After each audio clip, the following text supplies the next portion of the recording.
What's good, everybody? It's Big Game James. I'm in these streets. I'm in these Jalen Ramsey streets. Shout out to King of Finland for the great video I actually went to pick up.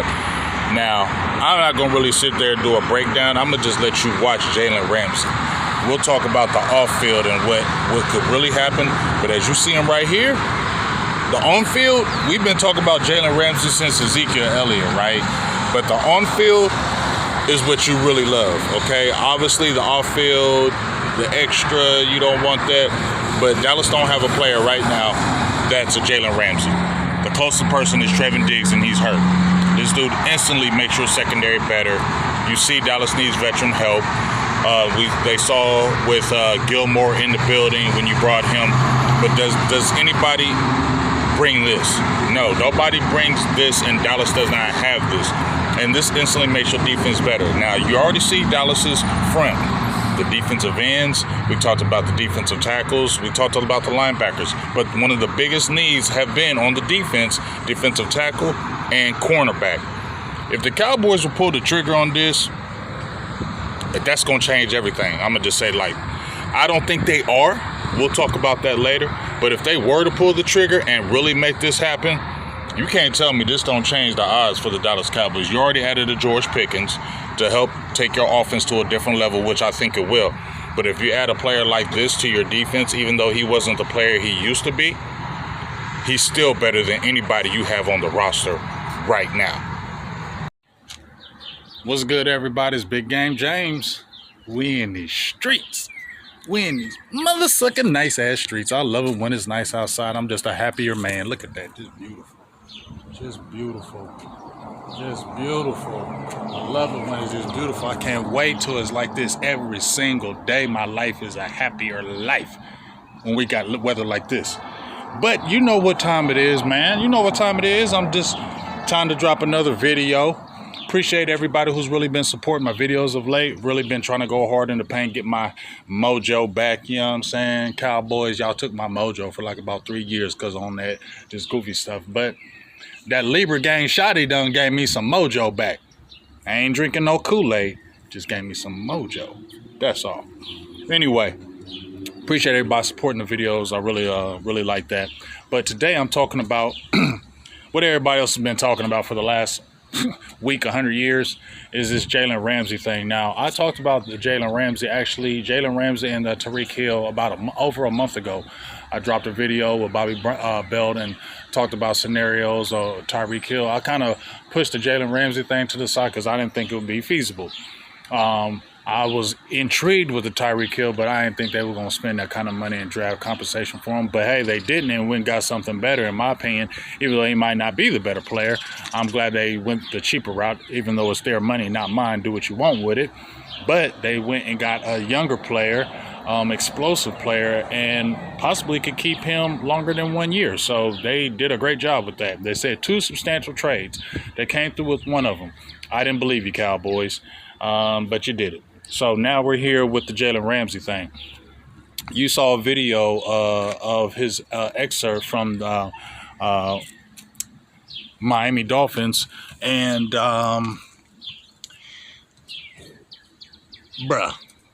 from the fan standpoint, the creator standpoint, man, go get that dude. Go get that mother sucker right now. Go get him right now. You know what? Because I looked at some things. Although I heard in the streets that it probably wasn't going to happen. I heard from a few people it probably wasn't going to happen. And I kind of trust them people. But, hey, you never know. You never know. But I did want to read a couple things that I did see where it could be feasible for it happening, and Dallas could still do it without being smashed or, with the compensation. So a couple things I was reading.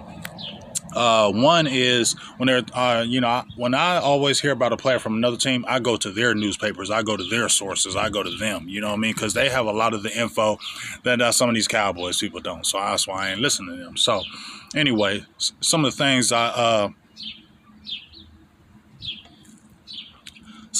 was checking out is, one, this is where I got from I think it was like the Miami Herald. It says, as we indicated before, Working out a trade involving Ramsey is easier said than done. Because of his age and the $21 million in guaranteed salary he's got coming in 2025, after the Dolphins already paid him $4 million roster bonus in March. Those two factors will limit the market for Ramsey, as well as what the Dolphins can expect to get in return. The Dolphins can expect, I already read that part, unless the Dolphins are willing to absorb some of Ramsey's salary to facilitate a trade. Right. And so then I went and looked at some other things, and I went over to the Rams because, the Rams are one of the teams that could be possibly having a reunion with him. Played 3.5 years with them, 2 All-Pro years, helped them win the Super Bowl. And the reason why they really let him go was because of salary dump, not because they didn't like the play. But Sean McVay said, as of yesterday, that they wouldn't close the door on trading for Jalen Ramsey, but he said there hasn't been any meaningful, tangible dialogue as of late. But that can always change pretty quickly, as you know, McVay said, and this was yesterday.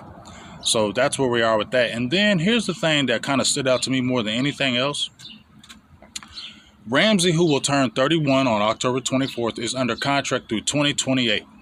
There is no guaranteed money left on the deal after 2025, making it easier to get out of it if a team wanted to move on. Now, I don't know if that's for Miami or for the team that's facilitating the trade, to where since he doesn't have any guaranteed money, they can maybe trade a pick or two and then keep him. But that salary that he has is no longer guaranteed after this year. So they can do kind of anything. So it's not really going to kill the team that picks him up. You're just going to have to probably take on some of that salary this year. So you see where it says where Miami might have to really, if they're really trying to trade him, they might have to eat some of that salary. You also heard that he's not going to have any more guaranteed money after this year. Now, for me, Dallas already gave up a 3rd-round pick for next year and then a 2027 fifth. When they picked up George Pickens, I said, man, F them picks. I'm saying it again right now. Man, F them picks. The Rams, the Eagles, all these other teams said F them picks, and they came right back to it, right? The Rams, they had a little down period when they did all them trading all their draft picks, but they wanted it and they got it and they won it, and they're right back in the playoffs. It didn't take them 4 or 5 years to get back in the playoffs after they traded all them draft picks. Didn't do that. They came right back in it after pretty much a year. They were right back in the mix. So what I'm saying is, you gave up a 3rd. I'm asking y'all, if you gave up a 3rd next year, and the Miami Dolphins said, we'll trade Jalen Ramsey, but we want a 4th, next year's 4th, and I don't know if they'll take a player, but let's say a 2027 pick. Would you do that?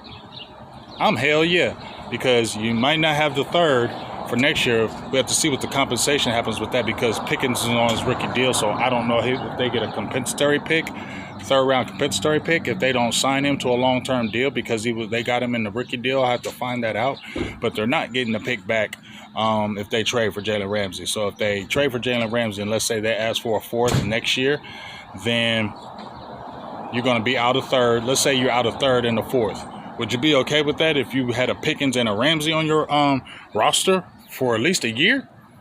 Hell yeah. Bye. I know we love the 3rds and the 4ths and all that, and it could come back. But guess what? You trying to win. You got a team that really can win now. That Jalen Ramsey is going to change the whole damn defense. Let's keep it real.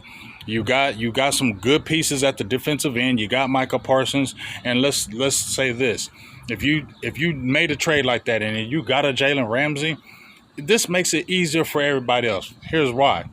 Now you don't have to worry about pushing Revel and making him play. Oh, he got to play now because we picked him in 3rd. You can let him slow cook him.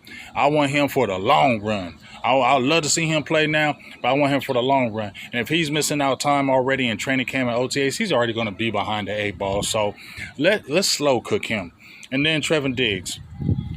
I said it could be the beginning of the end. I think he might not be here. I could be totally wrong, but now Trevin Diggs may have more motivation now. He probably want to play with Ramsey. So now you're seeing he's already doing his comeback videos to thwart what Jerry is saying. But now maybe Trevin Diggs gets a little bit more hyped up and want to come with that rehab when the Jalen Ramsey's in the building.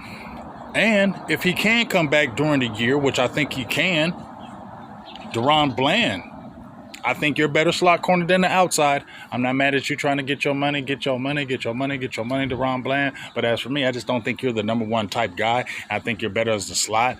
When they had Gilly and they had you, I just feel like you're better in the slot and you get a little bit more exposed on the outside. So if you had a Jalen Ramsey out there, okay, and you start with a Bland, and then now you can bring in the Kyer Elam, and then you can slowly bring back the Kalen Carsons, and then you can see what you have with Butler. Those injury guys, it's not a rush for them to get back on the field if you get a dog, and he's a dog, and he changes that because Bland is good, but when you got a guy like him, and you can still pick up a Gilly, you can still pick up a Gilmore, you can make that trade and still pick up a Gilmore because he ain't gonna cost no money. You could really get down and dirty with this if you really wanted to get your hands dirty. You could really make that trade if they were saying a fourth and a fourth, next year's fourth, and then they wanted a 2027 pick, and you just had to take on a little bit of that salary. I'm doing that. You hear me? And then if I still had the money, which you are, I know Micah Parsons, he's got to get signed. I totally understand that. But if I could still get Gilly and I could trade for a Jalen Ramsey, bro, I'm doing it. I don't care if this is a first-year coach. Dallas was just removed from 12-4 seasons, consecutive ones. So it ain't like they ain't got no talent, fell off the boat. It was that last year, it was lame duck just because they got their ass kicked in Green Bay. Now, if you're really trying to help that your first-year coach, you did it with Pickens. You had a great draft. Pretty decent free agency, and we talked about icing on the cake. Get after them June 1 cuts, get you a defensive tackle, make a Jalen Ramsey trade, pick up a Gilly, and boy, you're gonna have everybody in Cowboy land going nuts. Kool-Aid will be getting drank. I'm not gonna drink it because I gotta stay strong. I gotta stay mentally strong and stay on the mental side of this, not get emotional. So I ain't drinking no Kool-Aid. But let me tell you something, there'd be a big ass Grinch smile on my face. Big ass Grinch smile on my face if they did something like that. Give me your thoughts. Big Game James, I'm out. Peace.